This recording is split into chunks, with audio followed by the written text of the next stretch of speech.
Here's the audience.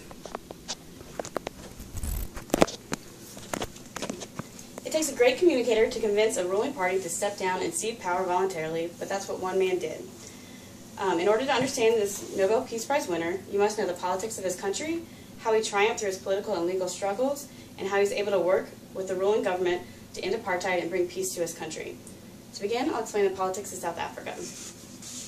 South Africa has a long history of segregation that was legalized and formally institutionalized as apartheid in 1948.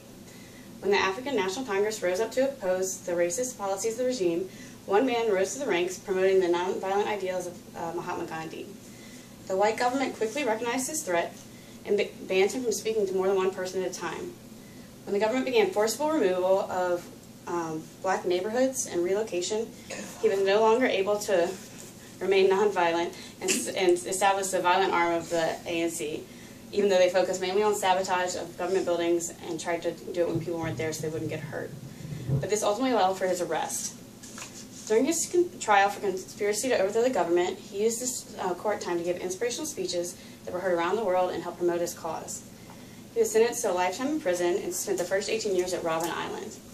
There, the inmates were tortured, humiliated, and forced to perform hard labor in substandard working conditions. Despite the abuse, he maintained his view that the guards were also victims of the system and treated them with respect and encouraged other inmates to do the same. This defiant dignity is what allowed the world to rally around his cause and support him. He was transferred to the mainland prison and eventually was able to negotiate for his release in 1990.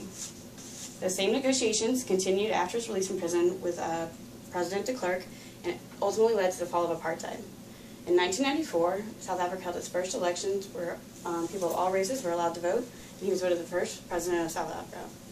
Instead of condemning those that had participated in apartheid, he promoted racial peace and unity for all South Africans. To demonstrate his respect for white South Africans, he invited the guards that had tortured him to his inauguration. He supported the Afrikaners rugby team and supported Archbishop Desmond Tutu's Truth and Reconciliation Commission, which provided amnesty for those that had participated in apartheid. His "the past is the past" philosophy allowed for unity for his country. In conclusion, the effective communication and leadership of this one man was able to help bring about the end of one of the most racist regimes in modern history peacefully and to reconcile his country. He has worked tirelessly throughout his life through political oppression and persecution to ensure equality for all South Africans. Today, South Africa has a Bill of Rights that's even more extensive than that of the United States. While this did not occur simply because of one man, he has become a symbol of a movement because of both his ideals and his amazing ability for effective communication. Thank you.